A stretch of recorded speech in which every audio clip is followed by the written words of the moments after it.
사도행전 13장 46절부터 49절까지의 말씀입니다.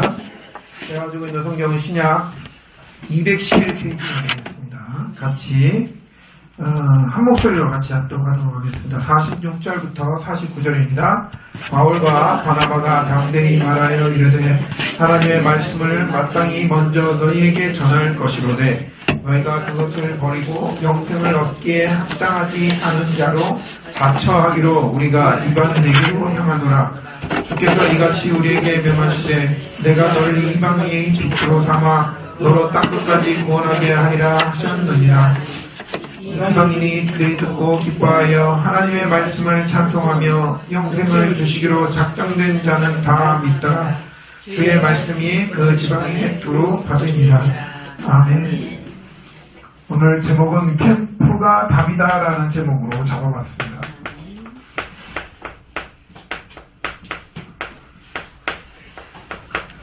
캠프가 답이라고 정말 캠프가 답일까요? 예? 캠프가 왜 답이죠? 예, 예수는 그리스도이신. 그거는 뭐 모든 거에 답이에요. 캠프가 답인 이유가 뭐겠습니까? 캠프에는 하나님의 계획과 뜻이 있습니다.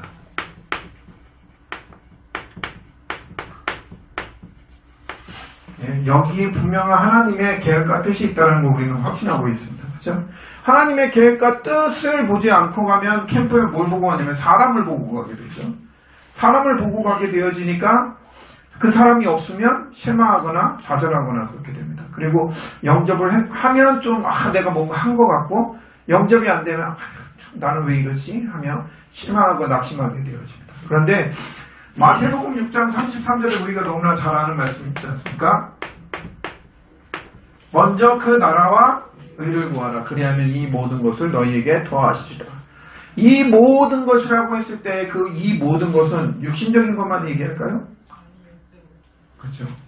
먼저 그의 나라와 그의 의와 그 뜻을 구할 때 나머지 모든 것을 하나님이 더하신다고 했습니다. 하나님의 계획과 뜻이 있으면 캠프도 하나님이 다 하시는 겁니다. 우리가 나아가는 것은 맞지만 하나님이 그를 통해서 다 하신다는 겁니다. 사도행전 1장 3절에 40일 동안 예수님께서 하나님 나라를 일을 그렇죠. 각자에게 설명을 하셨습니다. 그게 40일 동안이죠. 하나님 나라와 그 나라라는 의미가 뭘까요? 천국은 이렇게 생겼어. 모형도 그리고 그게 아니잖아요. 하나님의 나라가 임할 때 어떤 일이 일어나고 하나님의 그 나라의 뜻은 무엇이고 그 계획은 무엇이다. 그거를 그들에게 설명하셨습니다. 그게 미션 캠프였잖아요. 그죠? 각자에게 하나님이 주신 그것을 설명하셨습니다. 뭡니까 이게? 결국에 하나님의 뜻과 계획이 이게 우리의 유일성입니다. 계속해서 지금 유일성에 대해서 저는 함께 강단에서 주신 말씀을 계속 묵상을 하면서 하나님 우리에게 캠프가 우리 교회가 앞으로 가야 할 중요한 유일성의 응답을 갖고 가야 되는 하나님이 우리에게 주신 것이다 라고 생각하면서 저와 여러분이 함께 말씀을 나누도록 하겠습니다. 오늘 보면 세 가지를 통해서 우리 캠프에 대해서 좀 같이 살펴보려고 생각을 하고 있습니다. 첫 번째가 어떤 거냐면 짧게 하고 그리고 오늘 금요일이니까 함께 기도하는 시간을 좀 가져보도록 하겠습니다. 첫 번째가 예수님의 공생애입니다. 예수님의 공생애 그 자체가 캠프였죠. 네. 첫 번째로 보면 예수님은 요한복음 11장에 보면 어떤 사건이 나오냐면 나사로 사건이 나옵니다. 베다니에 살고 있는 사람 나사로에 대한 사건이 나오는데 나사로가 나오면서 첫 번째 1장 1절에 나오는 얘기가 너무 성의 없게 요한복음 11장 1절에 나오는 얘기가 뭐냐면요. 병든 자라고 얘기를 합니다. 병든 자 나사로라는 얘기가 나옵니다. 그리고 그 누이 마리아와 마르다. 우리는 너무나 잘 알고 있는 사건이잖아요. 그 내용에 대한 이야기는 그냥 넘어가겠습니다. 근데 그러니까 요한복음 11장 1절에 이미 예수님은 이 사람을 그러니까 그 성경에서 기록할 때 이미 병자라고 기록을 하고 있어요. 그거는 이 사람이 이미 어떠한 지병을 갖고 있었다는 얘기겠죠. 그러니까 자기가 뭐 어떤 병을 갖고 있는 상태입니다. 그런데 6절인가요? 6절에 보면, 네, 6절에 갑자기 나사로가 병들었다라는 얘기를 하십니다. 그쵸? 요한복음 11장 6절 혹시 보고 계시면 확인하시면 됩니다. 요한복음 11장 6절에 병들었다 얘기를 하는데, 그게 무슨 말이냐면요. 병들은 게, 그러니까 이미 이전에도 병이 걸려있는 사람이에요. 그러니까 뭐 이게 병이 심해진 거죠. 또 어떤 병인지는 잘 나와 있지는 않습니다. 이게 아까 우리 장모님 얘기하신 대로 이게 나에게 유일성의 응답으로 딱 오면 되는데 이게 유일성의 응답으로 안 온 거예요, 나사로가. 그러니까 이게 병이 심해진 거예요. 자, 근데 중요합니다. 예수님하고 이 나사로의 관계를 설명을 할 때 3절에 뭐라고 그러냐면 당신이 사랑하는 자 나사로가 라고 얘기를 합니다. 예수님이 사랑하는 자 나사로라고 얘기를 합니다. 그러니까 예수님은 이 나사로라는 사람을 아주 특별하게 생각하셨던 거예요. 예, 뭐 그런 어떤 애정적 관계가 아니라 그에 대한 나름의 어떤 생각을 갖고 계셨던 겁니다. 다른 사람들에 비하면. 그런데 그러면 저희 같으면 어떻게 합니까? 누군가가 지금 병들었어요. 병들었는데 이 병이 좀 심해요. 그러면 아까 사모님하고 이렇게 해가지고 장모님 모시고 가셨던 것처럼 찾아가겠죠. 근데 예수님은 어떻게 했냐면요. 이때 이틀을 다시 그곳에서 머물고 계시는 겁니다. 이 일 동안을 더 머물고 계시는 겁니다. 예루살렘에서 베단이라는 곳까지는 4km 정도밖에 걸리지 않습니다. 걸어도 뭐 1시간이면 갈 수 있는 거리잖아요. 1시간도 안 걸리는 거리죠. 근데 예수님은 보통 우리 같으면 누군가 병들었어요. 누군가 아파요. 그러면 어떻게 해야 돼요? 가야죠. 빨리 가야죠. 빨리 가서 뭐 도와주거나 아니면은 뭐 위로하거나 둘 중에 하나를 해야 됩니다. 그런데 예수님은 이때 뭐 했냐면요. 이틀 동안을 그 자리에 그냥 계셨습니다. 그리고 8절에 얘기를 합니다. 우리 친구 나사로가 병들었다. 가자. 그에게 가자 그래요. 예, 말씀을 보고 계시니까. 자, 이때 이제 출발하시는 거예요. 이때가 언제냐? 이틀이나 지난 때입니다. 근데 이때는 병드는 게 아니라 이때는 이미 죽은 상태예요. 네, 죽었어요. 그리고 15절에 뭐라고 얘기를 하십니까?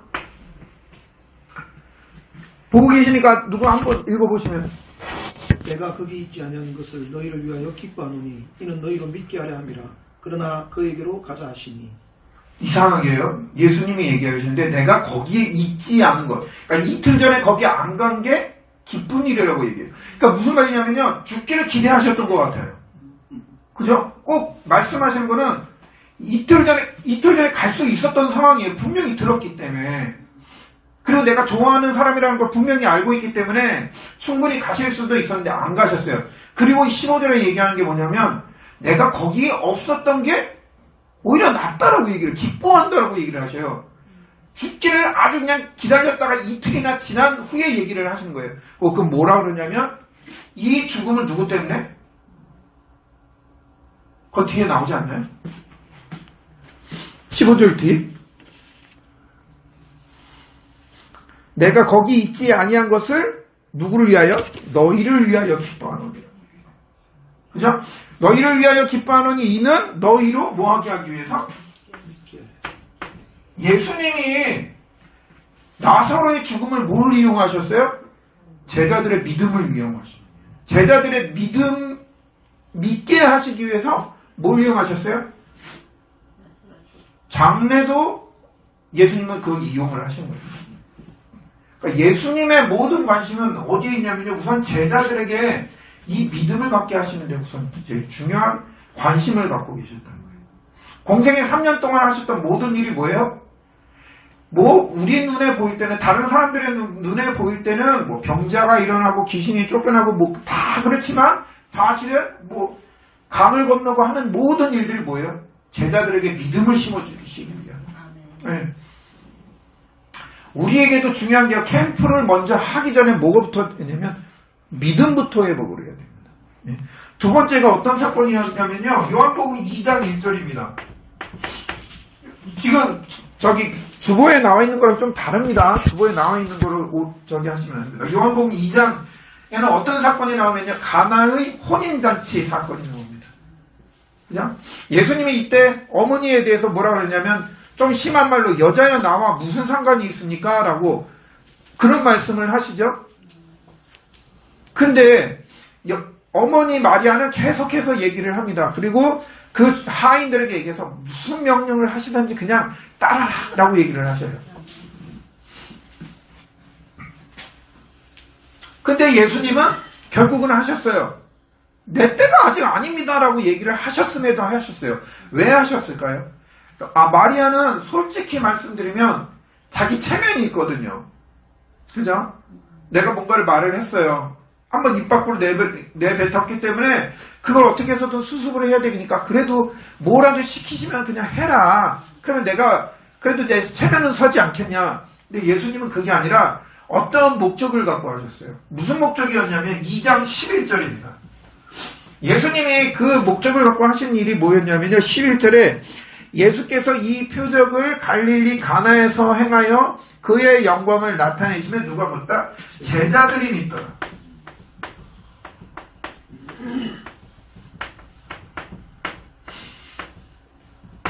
중요한 겁니다. 예수님의 캠프는 제자들에게 믿음을 주시기 위한 캠프예요. 그러니까 우리도 이 캠프에 앞서서 뭐부터? 내 믿음이 살아나는 캠프가 이루어져야 됩니다. 요한복음 21장 15절부터 17절이죠. 예수님을 배반하고 떠났던 베드로가 이제는 예수님도 돌아가시고 할 거 없으니까 다시 어디 가냐면 갈릴리로 가서 어부짓이나 하면서 평생 살다가 끝내야 되겠다라고 했을 때 예수님이 찾아오셨어요. 찾아오셔서 3번을 묻습니다. 요한의 아들 시몬아, 네가 나 정말 사랑하느냐? 그러면서 얘기를 하시죠. 그 다음에 나오는 사건입니다. 베드로가 이전에는 어떻게 살았냐? 18절에 얘기를 합니다. 네가 이전에는 네가 원하는 대로 띠뛰면서 살았다. 그런데 이제는 정말 믿음이 분명하지. 이전까지의 베드로의 믿음이 아니라 이제 부활하신 예수 그리스도를 완전히 믿는 확실하게 붙잡은 이 베드로, 이제는 네가 띠뛰면서 하는 게 아니라 네가 원하는 길 가는 게 아니라 남이 널 띠뛰고 남이 원하게 하는 그 길로 갈 것이다.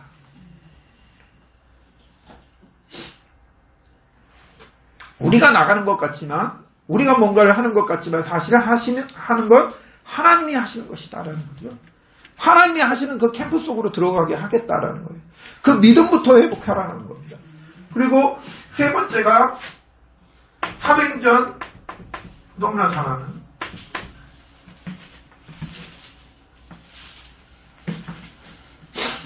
3절, 그쵸? 마가다락방 사건. 이거는 아까도 앞에서 말씀을 드렸지만 똑같은 겁니다. 예.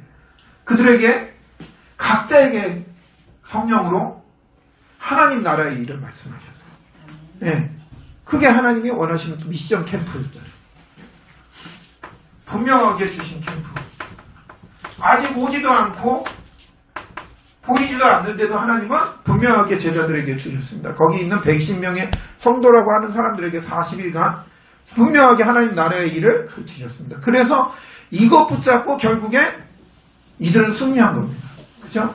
오늘 우리에게 정말 캠프라는 걸 놓고 중요한 이제 결론에서 말씀드리기도 하겠지만 먼저 뭐부터 받아야 되니까 우리가 은혜와 응답부터 받아야 됩니다.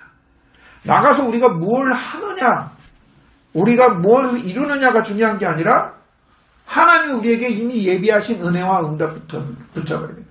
분명하게 우리에게 주신 그 그리스도의 그 믿음부터 확실하게 붙잡아야 됩니다. 이 캠프가 먼저 이루어지는 우리 성도님들 되시기 바랍니다. 두 번째가 무리 캠프입니다. 예수님이 계셨을 때 제자들도 있었지만요, 또 어떤 사람들이 있었냐면 무리들이 있었습니다. 그죠?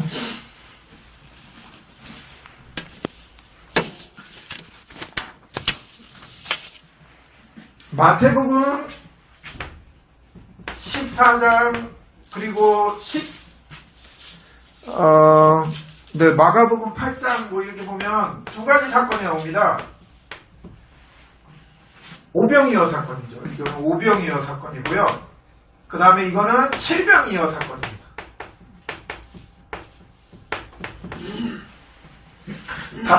떡 5개와 고기 2마리, 그리고 7개 떡하고 고기 2마리로 5,000명을 먹이기도 하시고요. 4,000명을 먹이시기도 하고요.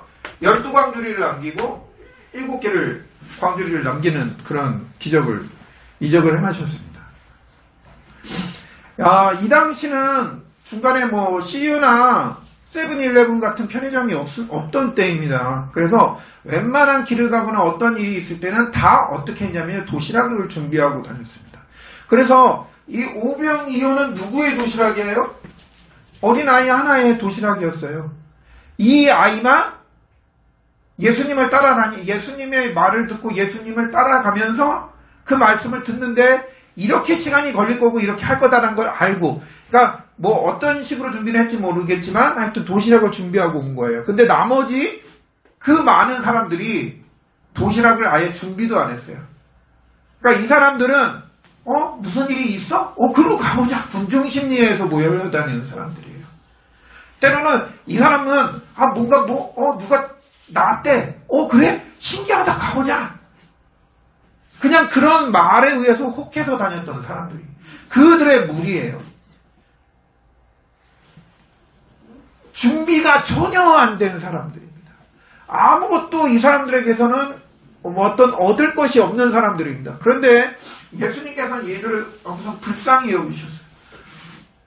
불쌍히 여기셔서 제자들에게 뭐라 그랬냐면 니네가 먹을 걸 줘라 그랬어요. 그러니까 제자들이 뭐라 그랬냐면요, 이 사람들 먹이려면 200데나리온은 좋게 있어야만 될 것 같습니다. 우리가 어디서 그 많은 돈을 구해서 이 사람들을 먹이겠습니까? 그죠? 제자들은 뭘 몰랐습니까? 돈이 문제가 아니라 지금 나와 함께 하시는 그 믿음이잖아요. 믿음. 그 믿음을 놓친 거고요. 이 사람들은 뭡니까? 그 믿음도 없는 사람들이에요. 네. 아무것도 없는 사람들, 그냥 무지한 사람들이에요. 우리가 이 캠프를 진행을 하면서 중요한 건요, 이런 사람들이 많다라는 거예요. 뭐야? 거기 뭐 있대? 한번 가보지? 그래? 뭐 준대? 가보지? 그런 경우들도 있다는 겁니다. 근데 중요한 건요, 예수님은 다 주셨어요. 그러니까 뭘 말씀드리냐면요, 원하는 대로 줄 수 있는 캠프가 되어져야 돼요. 말이 좀 오해를 하면, 뭐야, 그러면 와서 뭐 달라는 대로 다 줘? 이게 아니라 그 사람의 시간표와 그 사람의 상태를 보고 줄 수 있어야 된다는 거죠. 우리 교단이 정말 이 복음이 너무나 확실하다 보니까, 뭐 아시다시피 무당들도 복음으로 이렇게 치유되어서 돌아오는 경우들이 너무 많지 않습니까?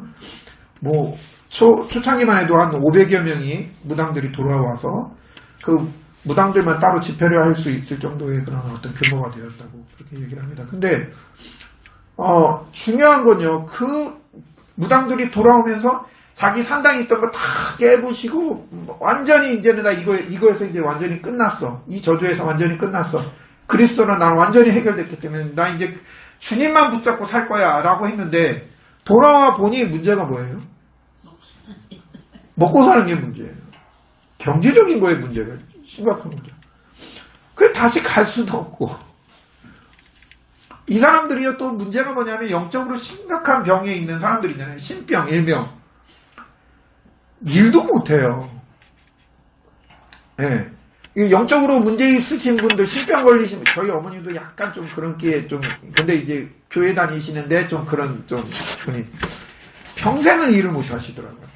어디 하물며 나갔다 오시면 난리가 나요. 그냥 나가지 마, 제발 그럴 정도로. 네. 그러니까 그렇게 영적으로 문제 있으신 분들이 뭘 하겠어요? 거기다가 또 거기서는 또 지도자급들이었잖아요. 내가 시키는 대로 해. 내 이거 안 하면 너 죽어, 망해. 막 그랬던 사람들인데 와가지고 누구 밑에서 말 듣고 있으려니 그게 되겠냐고요. 정말 한 영혼을 살리려면요, 때로는 원하는 대로 줄 수도 있어야 됩니다. 그러기 위해서 중요한 게 뭐냐면요, 우리에게 중요한 게 경제 캠프예요. 어떤 캠프입니까? 빛의 경제. 그렇죠? 다른 사람들은 경제를 놓고 기도할 필요가 없어요. 근데 중요한 이 무리 캠프를 아는 우리는 이 경제를 놓고서도 기도해야 됩니다. 왜? 가서 영접시켜가지고 산당 다 깨버리고 거기 있는 거 다 엎어버리고 싹 끝내버리면 뭐합니까? 그러고 나 몰라라 하면 그건 우리가 어떻게 보면 우리의 책임이에요. 우리의 책임. 책임을 져야죠. 끝까지 그러면. 근데 거기에 대해서 준비가 전혀 안 돼 있으면 하나님이 안 붙이시죠. 야 그렇게 해놓고선 다시 돌아가면 절대로 안 돌아오잖아요. 그거 알아. 나 복음 나 옛날에 영접도 했어. 근데 그거 하면 나는 사단이 붙잡았죠. 그 경제를 가지고 붙잡았잖아요. 그렇기 때문에 우리는 그 빛의 경제를 그걸 살려줘야 될 수 있어야 됩니다. 네. 큰 게 문제가 아니라요. 정말 이 빛의 경제를 우리가 이룰 수 있도록 뭐 해야 되냐면요. 사회적 기업. 어려운 거 아닙니다. 그죠? 그 다음에 선교적 기업. 그 다음에 문화적 기업. 이 세 가지 3기업을 우리가 생각하고 해야 된다라고 말씀하셨어요. 예전에 여의도 순복음교회에 장로님이 한 분 계셨는데, 우리, 그분은 이제 아프리카에 선교를 나가셨습니다. 단기 선교를 나가셨다가, 아프리카 선교를 너무나 하고 싶은데 할 게 없는 거예요. 그래서 한참을 생각을 하다가, 이 사람들이 포크하고 나이프 없이 그냥 손으로 이렇게 집어먹는구나. 너무 비위생적이다. 그러면 이 사람들에게 포크와 나이프를 선교를 하면 어떨까? 그래서 와서 뭐를 하셨냐면 포크와 나이프를 만드는 회사를 직접 차리셨어요. 그래서 남는 거는 어떻게 했냐면 선교로 다 보내고 하는 거는 팔고 그런 식으로 선교를 하셨거든요. 지금은 국내뿐만 아니라 전 세계적으로 상위 5 안에 들어가는 아주 높은 그런 퀄리티를 잘 나타내는 그런 회사라고 합니다. 멀리 있는 게 아니거든요. 우리가 빛의 경제의 하나의 경제의 하나의 우리가 정말 분명하게 하나님이 주실 유일성을 붙잡고 나가면 그게 심지어 붕어빵을 만드는 일이든 아니면 청소하는 일이든 하나님 거기에 분명한 빛의 경제의 역사를 이루실 겁니다. 네. 그러니까 뭐 어떻게 우리가 무엇을 붙잡고 갈 거냐. 근데 중요한 건 그 무리가 있다라는 건 항상 기억을 하셔야 됩니다.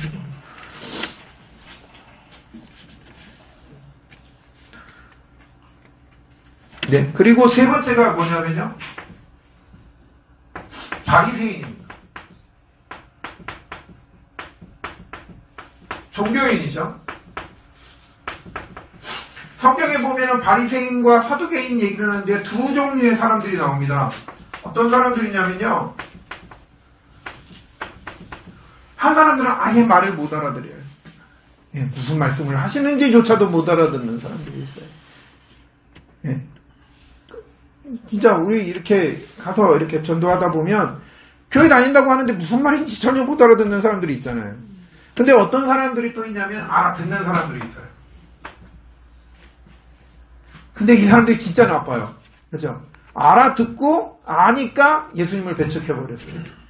어떻게 죽일까 하고 모략을 하는 그런 사람들이에요.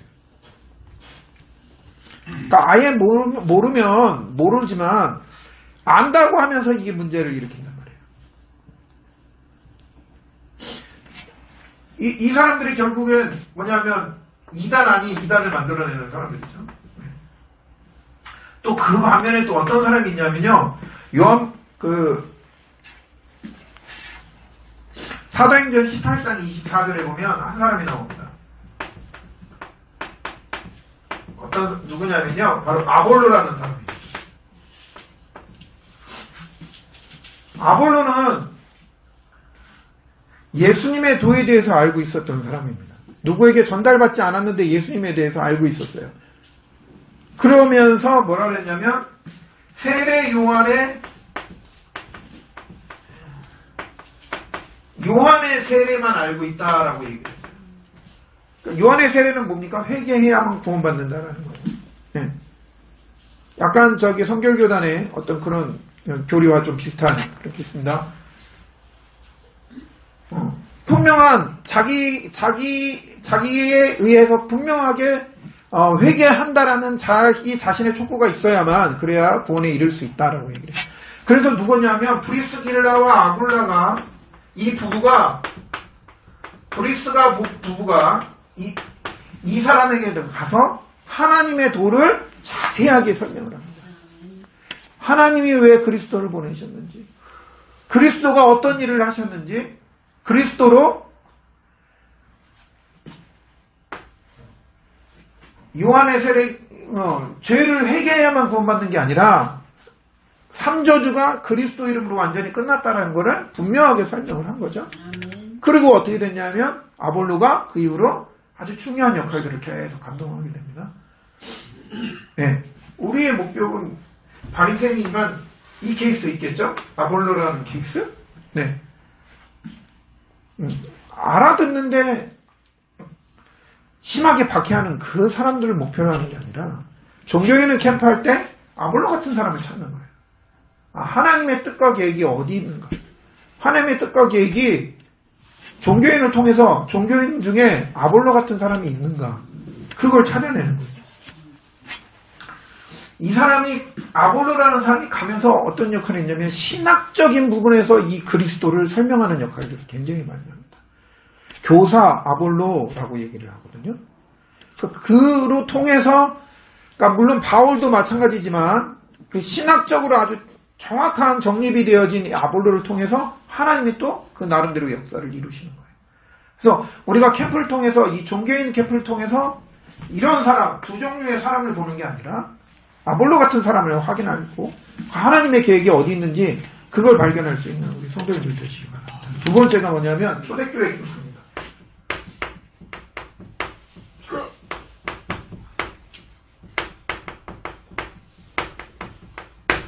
자, 초대교회 캠프는 뭐냐면요. 첫 번째가 R이죠. 렘넌트.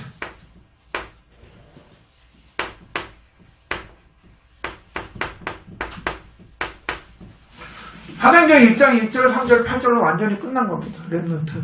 네. 이전까지 이게 없었어요. 초대교회 캠프가 이전하고 다를 게 뭐가 있냐면요. 이전에도 모임을 가졌고 이전에도 모든 게 있었습니다. 그런데 오직 그리스도, 오직 하나님 나라, 오직 성령 충만으로 결론 내는 게 아니었단 말이에요. 근데 지구상 최초로 오직 그리스도, 오직 하나님 나라, 오직 성령으로 완전 결론 낸 곳이 초대교회입니다. 우리가 이 캠프가 되어져야 돼요. 두 번째는 유니티의 캠프입니다. 이거 연합이라는 뜻입니다. 연합이고 모임이라는 뜻입니다. 이전까지의 모임은 누구의 모임입니까? 유대인만 모입니다. 그리고 이방인은 따로라고 합니다. 사마리아조차도 니네는 우리와 함께 할 수 없다라고 얘기했죠. 근데 이때는 어떻게 됐냐면요. 유대인이나 헬라인이나 종이나 자유인이나 누구나 다 그리스도 안에서 하나이다. 누가 하나님이 함께 하시고 임마누엘 하시고 원네스 하시는 그 속에 다 있는 거예요. 최초로 지구상 최초로 이게 이루어진 겁니다. 세 번째는 트레이닝입니다. 저번에도 말씀드렸지만 여기 나와 있는데 훈련을 통해서 재앙과 황금지대를 보는 눈이라고 말씀을 드렸는데요. 사도행전 3장 무슨 사건이죠? 안진뱅이 사건입니다.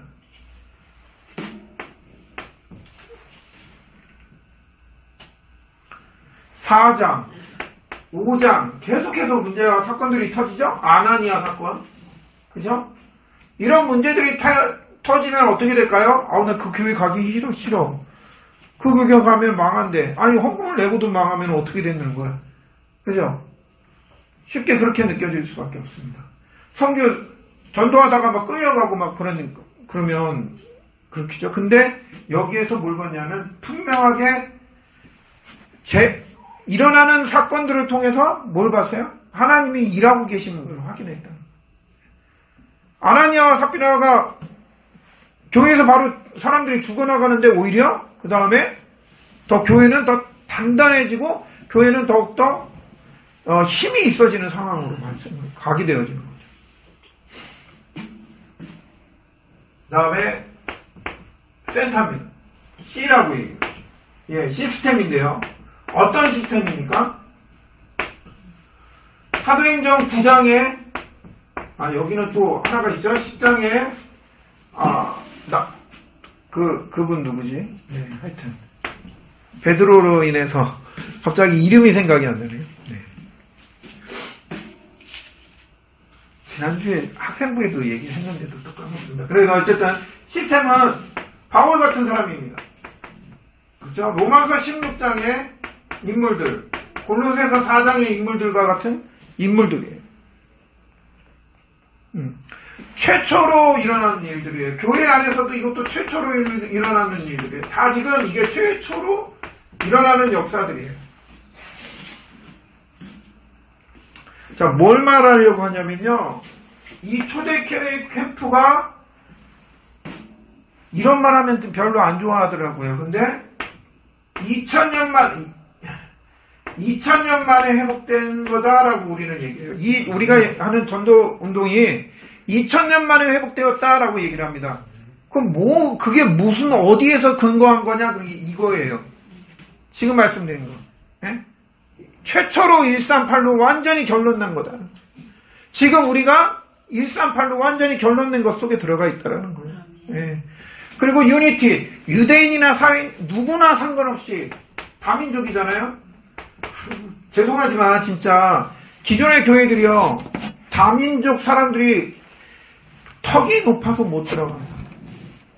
자기들도 들어와서 한번 좀 있어보고 싶은데 그게 사람이 하는 일이겠어요? 하나님이 그를 부르시는 거잖아요. 근데 교회가 색안경을 끼고 있기 때문에 어차피 쟤네들은 몇 년 있다 갈 애들이야. 근데 뭐하러 쟤네들한테 신경을 써? 그 생각을 갖고 있어요. 기존 교회라고 해서 너무 그렇게 얘기하면 안 돼. 어쨌든 간에 그렇고 있어요. 최초로 이게 회복이 되어지는 거예요. 이걸 지금 우리가 해 나가자라는 얘기거든요. 네. 트레이닝이에요. 문제와 사건이 계속 교회가 지금 문제와 사건 속에 계속 넘어지고 있잖아요. 근데 우리는 그걸 뭘로 보는 거예요? 하나님이 뜻과 계획 속에서 보는 거예요.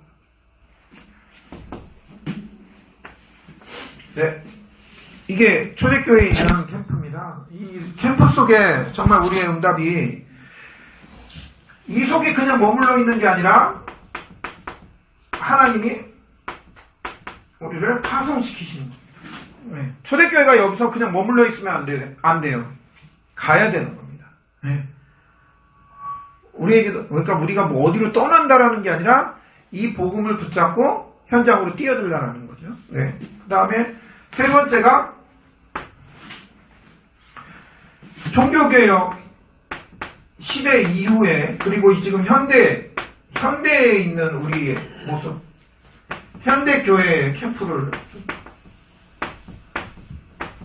세상은 지금 뭘 얘기를 하냐면요, 주일날 혹시 기회 되면 말씀드리겠지만 유토피아를 얘기를 합니다. 그렇죠? 지식을 가진 사람은 지식 가진 대로 자기의 유토피아를 얘기를 합니다. 정치인은 정치인이 가지고 있는 그 범위 안에서 유토피아를 얘기를 합니다. 모든 사람이 다 자기가 가지고 있는 유토피아를 얘기합니다. 그런데 유토피아, 낙원을 얘기합니다. 그런데 성경만은 뭘 얘기합니까? 종말은 분명히 온다. 그죠? 성경은 분명하게 재앙에 대해서, 종말에 대해서 말씀을 하고 있어요. 어떤 종말이냐면요, 종교가 무너지는,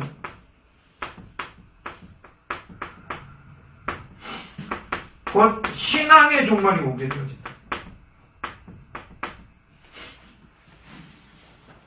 그래서 지금 점점 그런 모습들을 지금 띄어가고 있습니다. 그죠? 그리고 또 어떤 종말이 오냐면요, 정치와 문화가 무너지는, 즉 사상과 이념의 종말이 오게 되어집니다. 지금 심각한 상황이죠. 네. 그리고 또 어떤, 여기 뭐 WCC 얘기하고 뭐 그렇게 말씀을 드렸는데, 어쨌든 예. 그 다음에 빨리 하고 기도하겠습니다. 3단체와 그리고 권세자들. 3단체는 뭡니까? 시대적 종말이 온다는 얘기예요.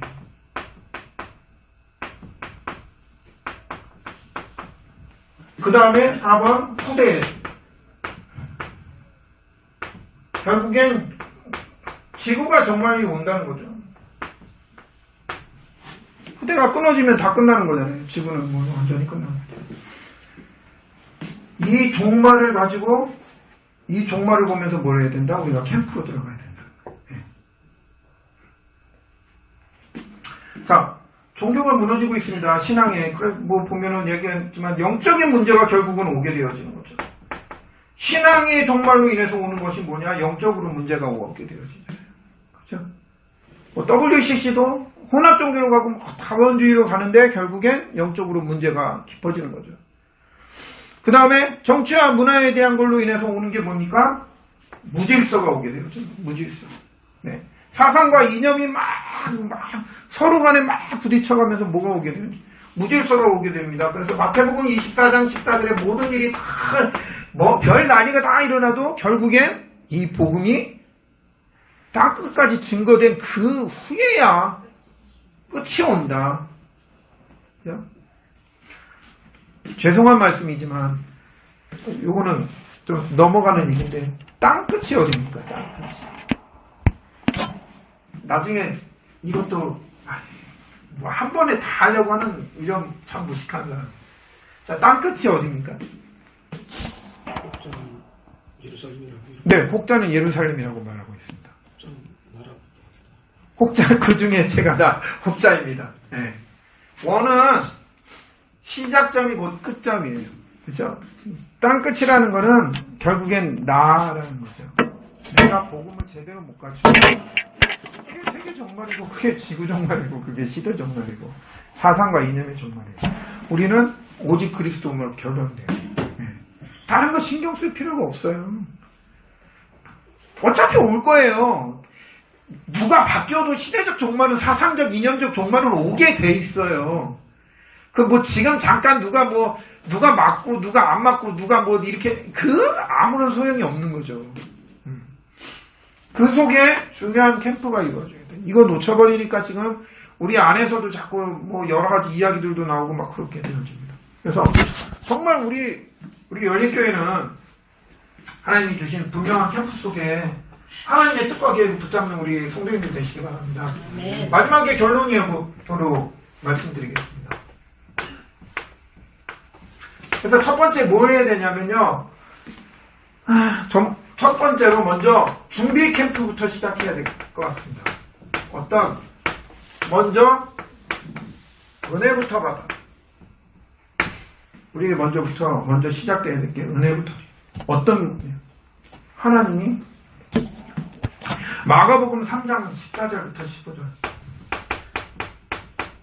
우리를 부르신 걸 누가 부르셨습니까? 그죠? 예수님이 자기가 원하는 자들을 부르셨어요. 부르셔서 다른 건 다 필요 없습니다. 함께 하시기 위해서 부르신 거예요. 뭐 전도도 하고 귀신도 내어쫓는 그거는 그 이후예요. 함께 하시기 위해서 부르신 거예요. 먼저 이 은혜부터 붙잡아야 됩니다. 캠프를 하면서 준비하면서 하나님이 우리에게 먼저 함께 하시겠다. 그걸 붙잡고 나가야 됩니다. 두 번째, 이전 캠프입니다. 요번에 유 목사님께서 지금 5가지 캠프를 말씀을 하셨는데요. 그래서 먼저 응답부터 받아라. 어떤 응답이냐면요. 마태복음 28장 18절부터 20절. 하늘과 땅의 권세를 가진 그 분께서 지금 나와 영원히 함께 하시며 가르치고 제자를 삼아 아버지와 아들과 성령의 이름으로 성삼위로 세례를 주고 분부한 모든 것을 가르치고 지키게 하라. 먼저 이 응답부터 받아야 된다는 거죠. 세 번째가 어떤 캠프냐면요. 서밋 캠프입니다. 세상에 얘기하는 그 서밋이 아니죠. 뭘 준비해야 됩니까? 먼저 서밋 캠프라면 사명자부터 준비를 해야 되는 거예요. 어떤 사명자. 다 눈이 되면 안 되겠죠. 다 코가 되면 안 되겠죠. 다 발이 되면 안 되잖아요. 그죠? 캠프를 준비하면서 어떤 사람은 어떤 사람에 맞춰서 조장이 필요하고요. 어떤 사람은 사역자가 필요하고 어떤 사람은 메신저가 필요하고. 다 메신저 하겠다 그러면은 안 되죠. 4번째,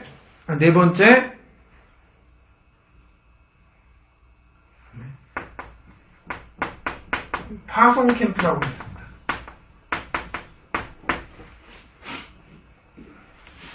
대상. 그죠? 우리 장로님이 딱 가셔서 말씀하실 때 말이 잘 먹히는 사람이 있어요. 그죠? 근데 굳이 다른 데 갈 필요가 없단 말이에요. 대상이 있어요. 나에게 하나님이 주신 딱 대상이 있단 말이에요. 저는 이제 잘 모르겠습니다. 이상하게 랩넌트만 보면은 그냥 그 마음이 그쪽으로 많이 빨리 이렇게 빠져들잖아요. 마찬가지거든요.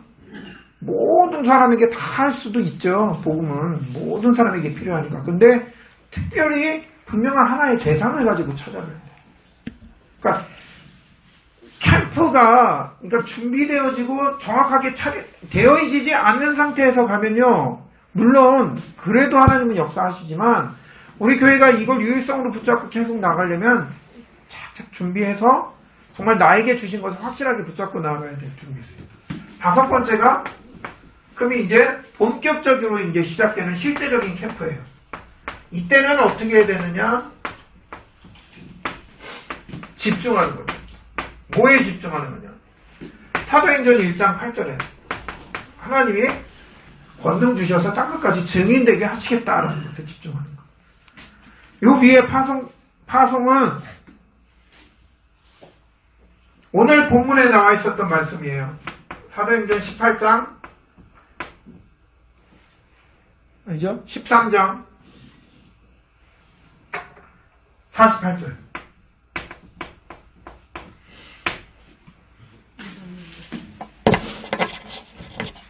네, 작정된 자마다 다음이 있더라. 근데 이 작정된 자 속에 분명하게 하나님은 나에게 맞는 대상자를 주신단 말이에요. 네, 그냥 아무나 붙이는 게 아니라 가서 다 얘기한다고 해서 되면 얼마나 좋겠습니까? 근데 중요하게 내가 붙잡고 나가야 됩니다. 오늘 주신 말씀은 유일성으로 붙잡는 우리 성도님들 되시기 바랍니다. 강단을 통해서 우리에게 유일성을 가진 교회라는 분명한 답을 주셨습니다. 그 속에 하나님이 부족하고 연약한데 근데 저에게 계속 말씀을 이것도 벌써 제가 쉽게 말씀드리면 갈았다 엎었다를 한 5번, 6번은 한 것 같아요. 그러면서도 하나님이 계속해서 말씀을 한 방향으로 인도하시는 이유는 분명하게 있다고 생각을 합니다. 제가 뭘 알아서 얘기하겠습니까? 일하면서 왜 이거 하지? 머리 아파 막 그러면서도 하나님 계속해서 말씀을 인도하시고 결국에 이렇게 정리하게끔 하셨어요. 이건 제가 하는 게 아니라 하나님 우리에게 필요하기 때문에 말씀하셨다고 저는 믿습니다. 오늘 붙잡고 정말 유일성의 응답을 캠프를 통한 하나님의 응답을 누리는 우리 친구들 우리 시간 같이 기도할 때 벨리츠 현장에서 지금도 유일성의 응답을 놓고 지금 이 현장을 돌고 있는 우리 목사님을 위해서 함께 기도해 주시고 또 우리 교회가 강단 말씀 붙잡고 정말 캠프 속에서 유일성의 응답을 누리는 우리 교회 되어지도록 우리 함께 기도해 주시기 바랍니다. 먼저 시도 안 해봤던 건데요. 우리 찬양 한번 찬송 한 장 하고 그리고 같이 합심해서 기도하도록 하겠습니다. 369장이요? 아까 장로님 찬양하셨는데